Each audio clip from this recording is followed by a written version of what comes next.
la mañana con 13 minutos y ya está con nosotras la ministra de Educación, María Brown, para poder abordar todo lo que viene ya con el inicio a clases en el ciclo Sierra Amazonía. Ministra, buenos días, gracias por estar con nosotros. ¿Cómo está preparado todo ya para este inicio en septiembre? Buenos días, Carolina, buenos días, Lautaro, un gusto estar aquí, también feliz mañana a todos quienes nos están viendo en este momento. Estamos listos para empezar las clases en Sierra Amazonía. Con muchísima alegría, este nuevo año lectivo empieza de forma presencial. Conversábamos con Lautaro justamente en este momento. Al fin volvemos a la presencialidad desde el inicio del año lectivo y esperamos que así se mantenga durante todo este ciclo escolar. Ya la costa lo inició así, de manera presencial, y ahora se suma la sierra. Y esto nos permitirá pues ya tener el 100% de los estudiantes del sistema educativo en clases presenciales. Volvemos a una nueva normalidad.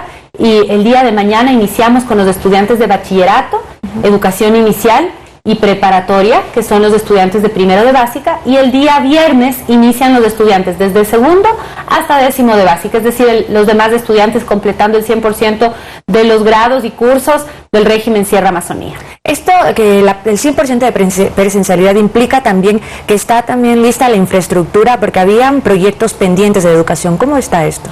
En infraestructura vamos a seguir trabajando durante toda la administración del presidente Guillermo Lasso. Se ha priorizado lo social, en la inversión social, en un orden, ha sido el lema pues del Ministerio de Economía y Finanzas, y esta prioridad social se ha traducido en una inversión anual promedio de 13.000 millones de dólares en el sector social, y esto también beneficia al Ministerio de Educación.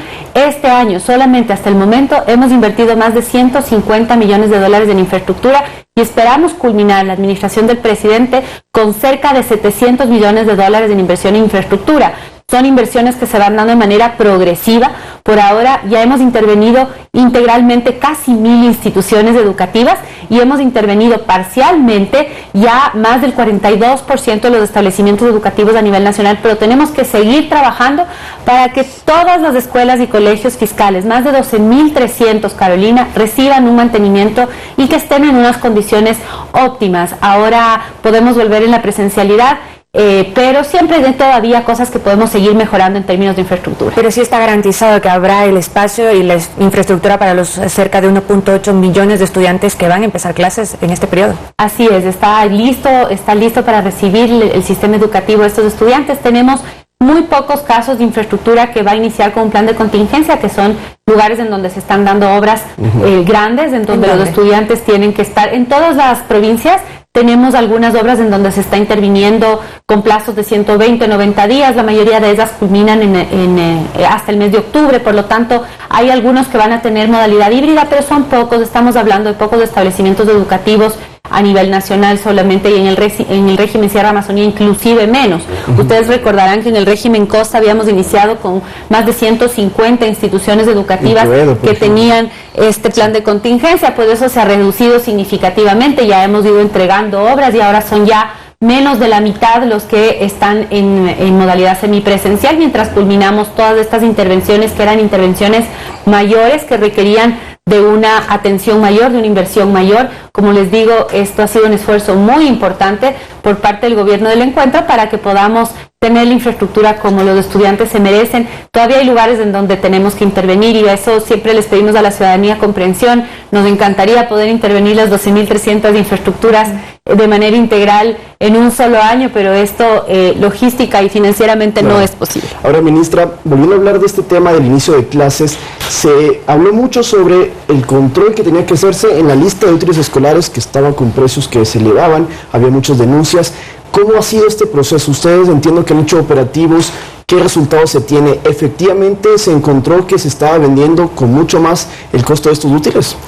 Lautaro, hemos tenido algunos casos de denuncias en el 1-800 de educación. Las familias pueden seguir denunciando si es que ustedes ven que existen procesos de especulación en donde se cobra por encima de los valores promedio los precios de los insumos de educación.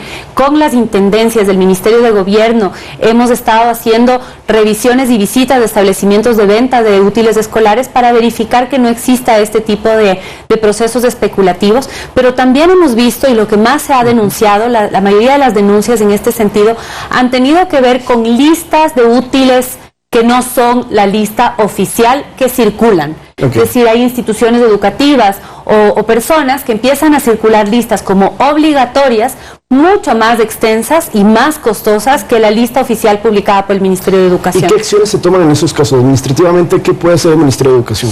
Hacemos un seguimiento primero para ver quién ha publicado la lista, si se trata de desinformación de redes sociales que está provocada por personas que quieren desinformar a la población y generar a lo mejor malestar, o si se trata de una institución educativa fiscal que debe acatar pues la disposición del Ministerio de Educación y que de manera a lo mejor autónoma lanzan unas listas adicionales. En esos casos existe un proceso de revisión de quién ha sido, si es la autoridad de la institución educativa, y debemos seguir las sanciones correspondientes en lo administrativo, pues están incurriendo en una falta establecida en el Ministerio de Educación como una falta de a la disposición de la autoridad, en este caso, además incurriendo en un agravante adicional, que es perjudicar a las familias, perjudicar a los estudiantes y pidiendo cosas que no están en la lista. Ahora, muchos padres nos preguntan cómo va a ser el protocolo por el COVID-19 en este reinicio de clases en la Sierra y Amazonía. Recordemos que anteriormente, bueno, con la teleeducación era diferente, pero en este momento que los casos han disminuido, pero la pandemia no se ha desaparecido por completo, ¿cómo es el protocolo? Si un niño descubren que tiene COVID, ¿cómo deben actuar los colegios? Muy importante, primero, lo que ustedes estaban mencionando antes de esta entrevista, seguir avanzando en los procesos de vacunación, no descuidarnos, seguimos en pandemia y pese a que está muy controlada la pandemia en nuestro país, gracias al enorme esfuerzo de vacunación, tenemos que seguir atentos. Esto es una primera medida fundamental. Ustedes saben, en los centros de salud a nivel nacional pueden acercarse para recibir la vacunación.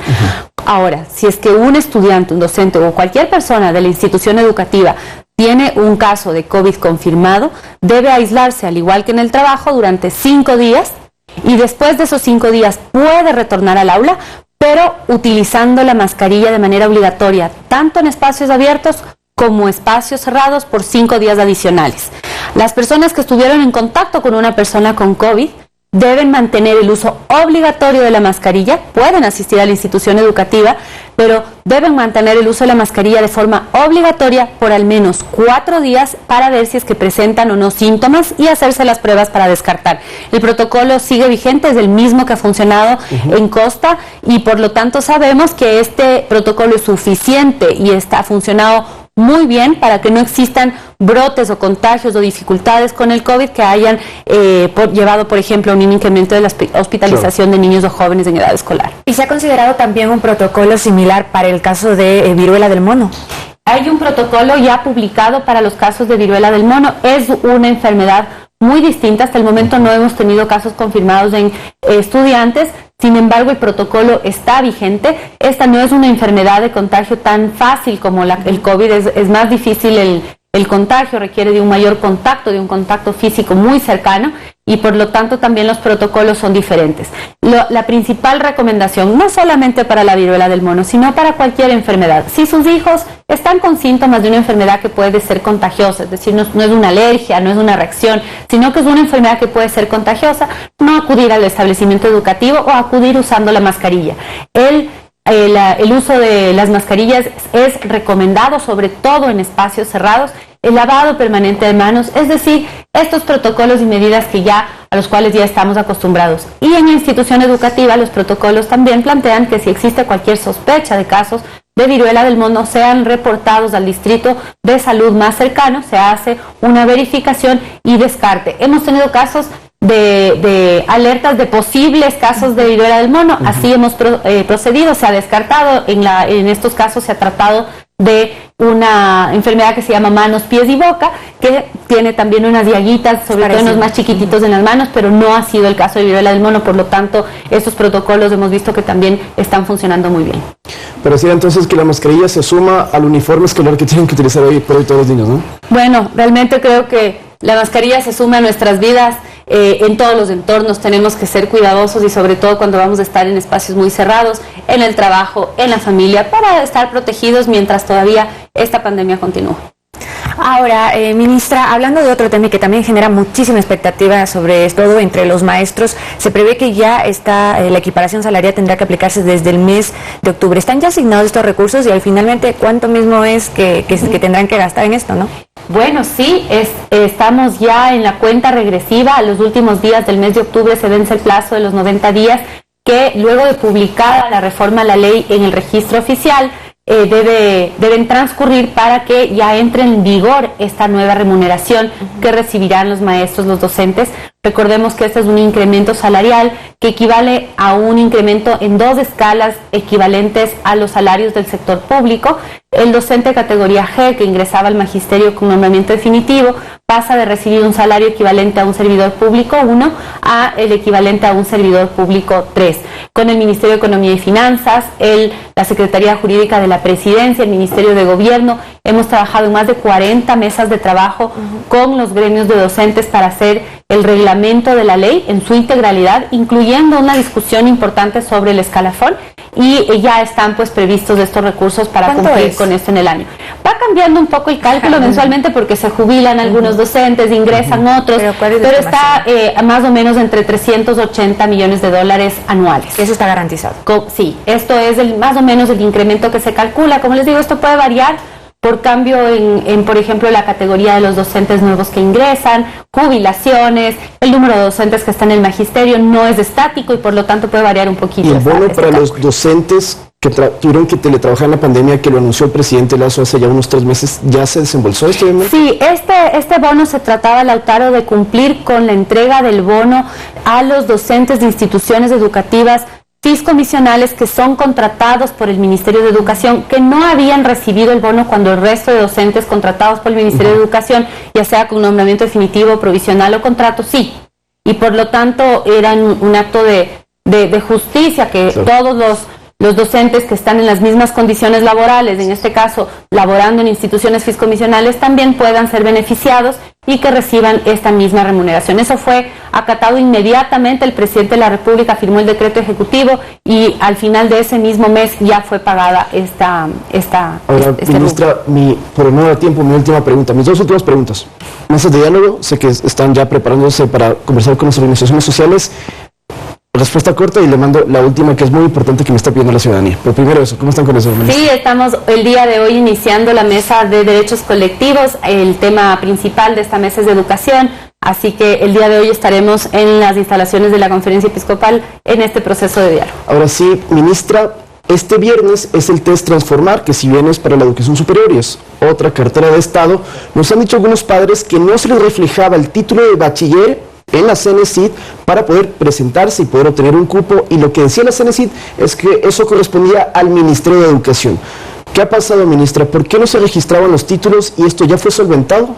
Hay el caso de algunas personas que no se reflejaba todavía el título de bachiller en el sistema del Ministerio de Educación. Hemos receptado cualquier irregularidad a través de nuestros canales de denuncia, 1-800 de Educación. También pueden reportar cualquier tipo de irregularidad a los números de teléfono de atención ciudadana y en los distritos educativos de forma presencial, para, si no está reflejado, poder solventar este problema de manera inmediata.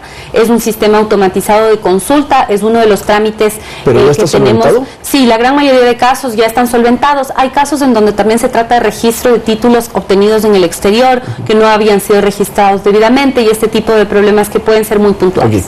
Muchísimas gracias. La ministra María Brown estuvo con nosotros, y después de la pausa también estará aquí María Cristina Aguirre, subsecretaria de Acceso a la Educación Superior, para hablar sobre los inconvenientes que se han registrado en el examen Transformar. Volvemos.